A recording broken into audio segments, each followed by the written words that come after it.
Coucou cher yogi, bienvenue à cette option pour travailler votre sangle abdominale. Donc c'est une séance où on va avoir un petit peu chaud.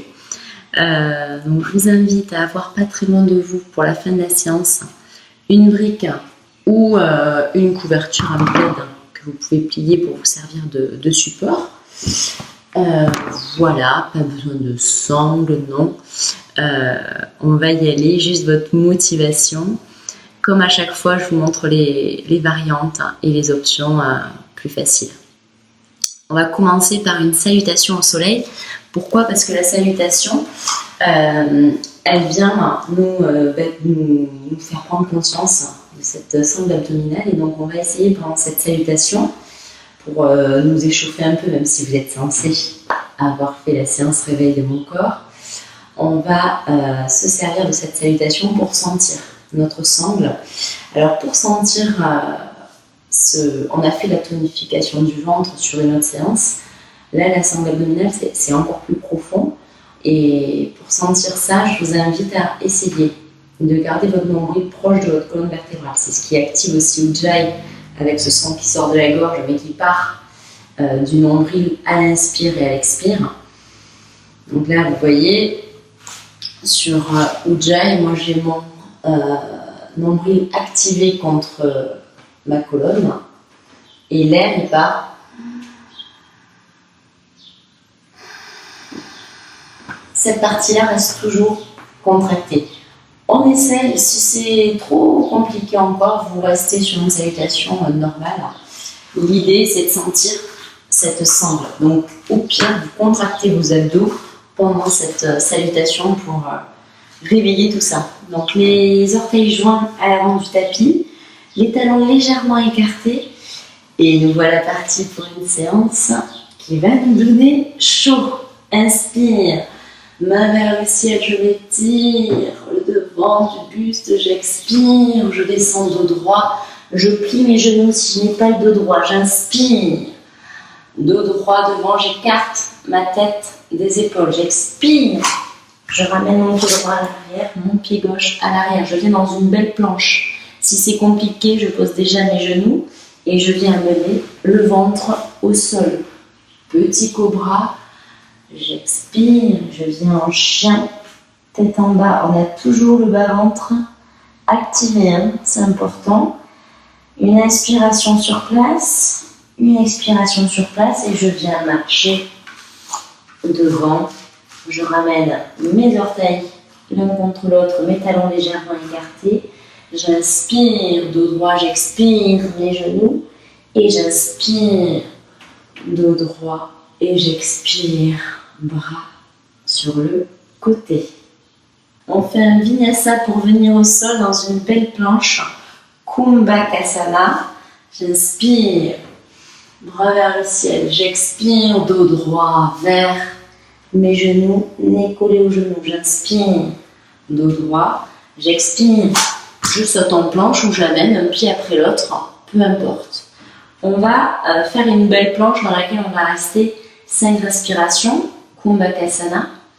Si c'est compliqué, vous pouvez plier les genoux pour rester pareil dans une planche où vous avez tout le devant du corps qui est aligné.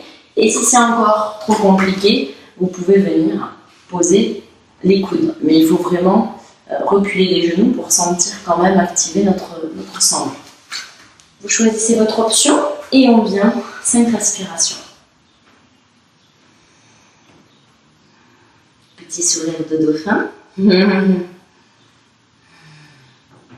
On active tout dans cette planche. Nos fessiers, notre sangle, on sent que ça travaille justement notre transverse, qui est ce muscle profond caché derrière nos tablettes de chocolat. Et j'expire, je pose mes genoux et je viens dans la posture de l'enfant récupérer 3 respirations. Je reste un peu plus, bien sûr, si vous sentez qu'il faut un peu plus de récupération. Et là, on va venir dans la planche latérale.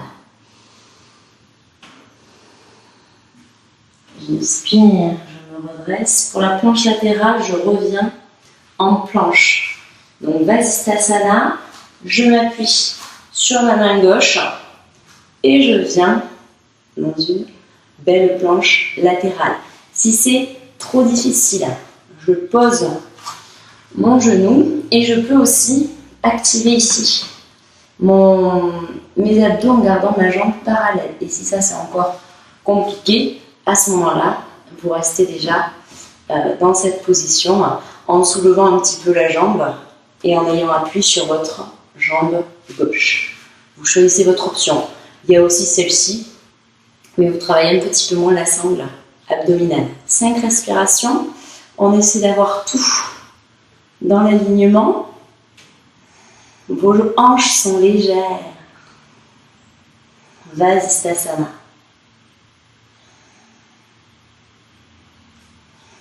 Dernière fois. Dernière respiration. Inspire. Et à l'expire, on revient en planche. On pose les genoux. On se met en position de l'enfant. On reste. 3 respirations pour récupérer ici.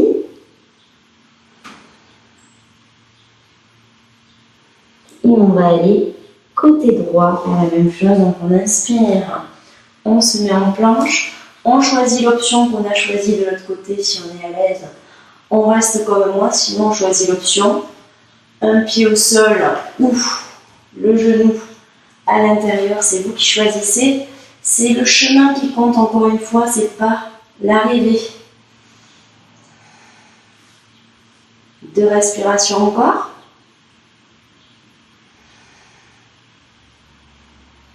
Et sur la prochaine inspire, on revient. Expire. Je passe au sol et je viens en posture de l'enfant. Récupérez 2-3 respirations. On relâche tout. C'est vraiment une posture de récupération. Et sur la prochaine inspire, on vient à l'avant de notre tapis. Soit on se met sur les genoux pour venir poser notre ventre au sol. On va descendre pour faire un chien tête en haut, Urdhva Mukha, ou vous faites un cobra si vous avez les genoux et le corps totalement au sol. Et chien tête en haut, Adho Mukha. Et on va rester 3 respirations.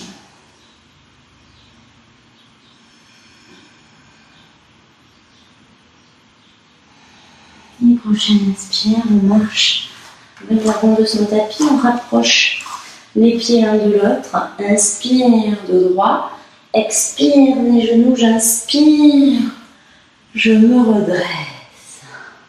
Et ici, on va venir dans la posture de l'arbre, Vriksasana. Donc on prend appui sur sa jambe droite. Je vous rappelle qu'on pose son pied gauche où on peut, là où on le sent. On va lever nos bras aussi, on va faire une petite variation de Vriksasana pour justement activer cette fameuse zone.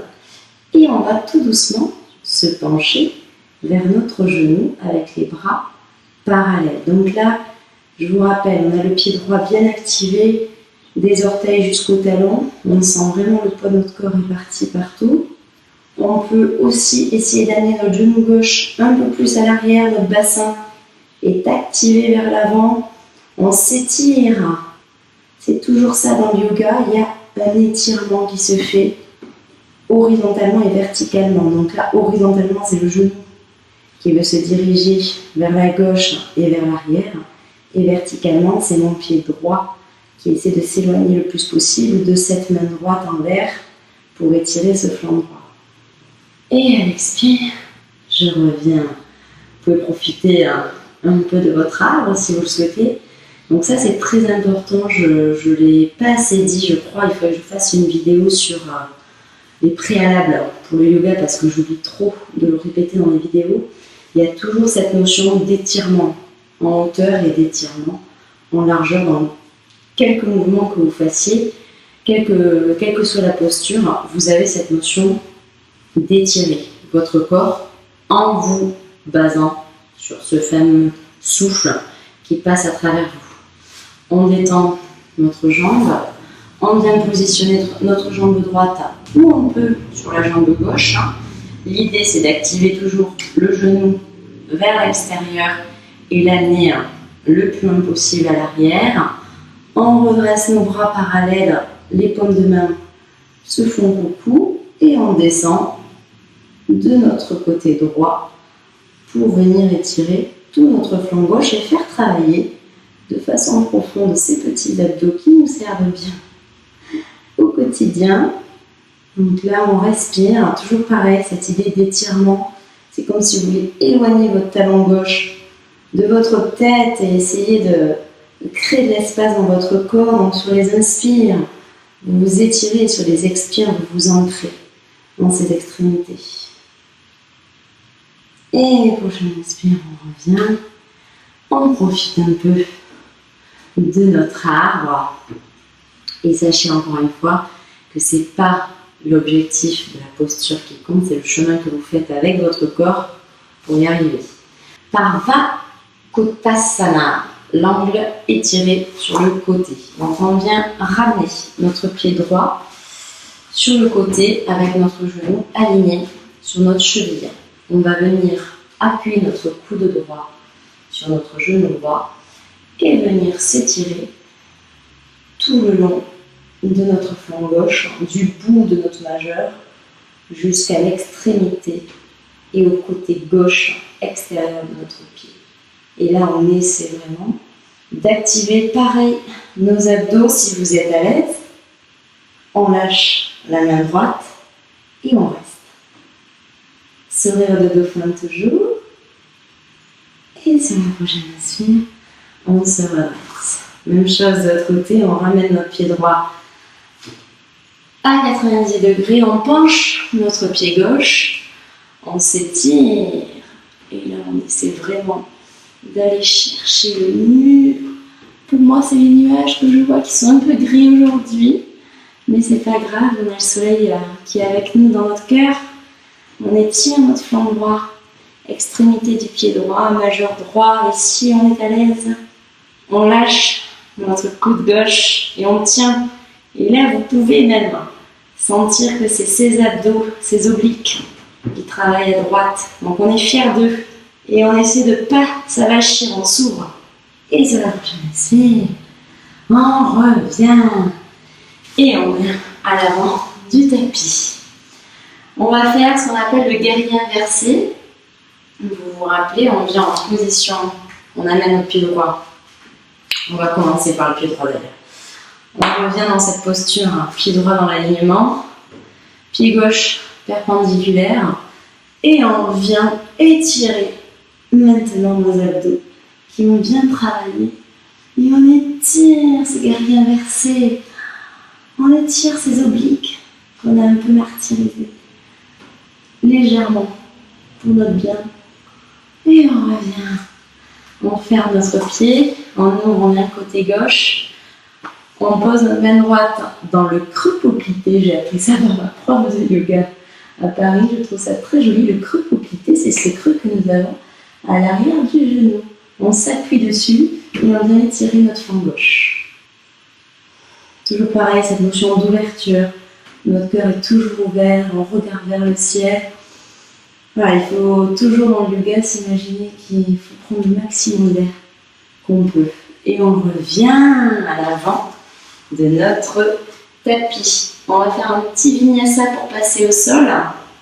Inspire, bras vers le ciel, expire, dos droit, nez, genoux. Je plie mes genoux si mon dos n'est pas droit. J'inspire.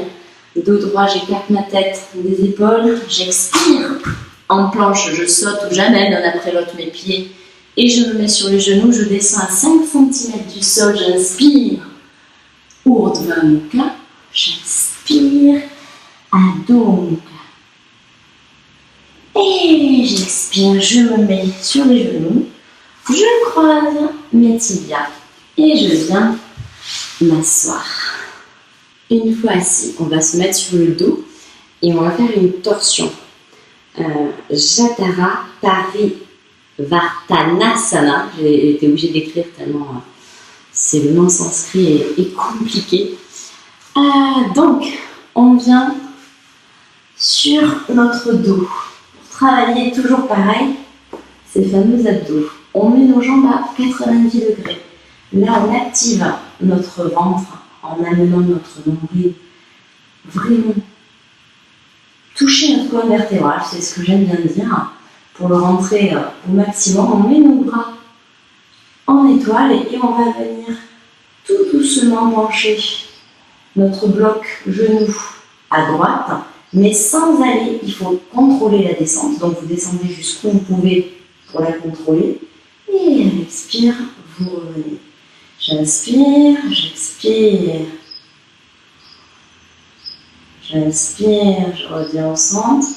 Et on va le faire 10 fois de chaque côté. J'inspire.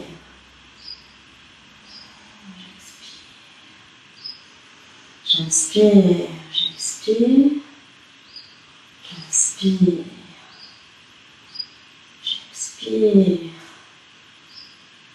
J'inspire. Et donc là, l'idée, c'est de garder toujours le dos le plus droit possible. Et vous allez jusqu'où vous pouvez avec vos genoux. J'expire. J'inspire, j'expire. Et toujours pareil, vous n'allez pas plus loin. Si votre épaule droite, quand vous allez sur le côté gauche, se lève, c'est que vous allez trop bas. Donc vous allez vraiment jusqu'où vous pouvez sans lever l'épaule opposée. Je sais tout vraiment. Allez, 7 on va dire. Là, vous êtes content parce qu'on arrive peut-être à 5.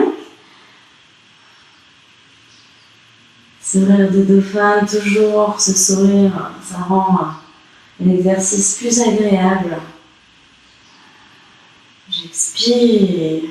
Allez, 9. Ah oui, c'était 10 de chaque côté, je ne vais pas préciser pour les petits filous qui voudraient en faire moins. Après, encore une fois, c'est pour vous que vous le faites. C'est pas pour moi, c'est pas pour les autres. Donc, vous faites à votre rythme et comme vous le sentez.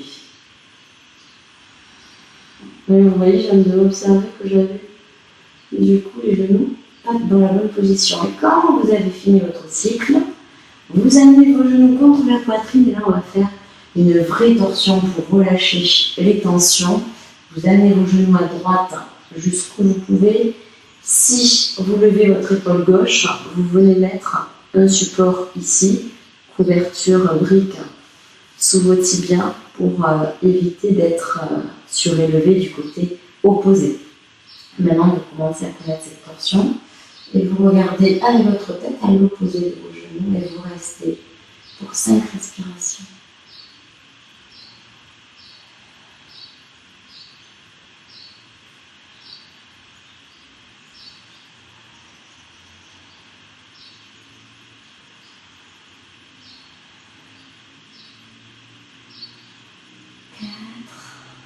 Et la dernière.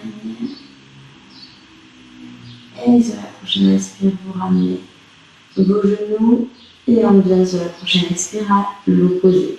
Pareil, vous mettez un support sous vos genoux à gauche. Si votre épaule se soulève, il faut qu'elle reste au sol. C'est important.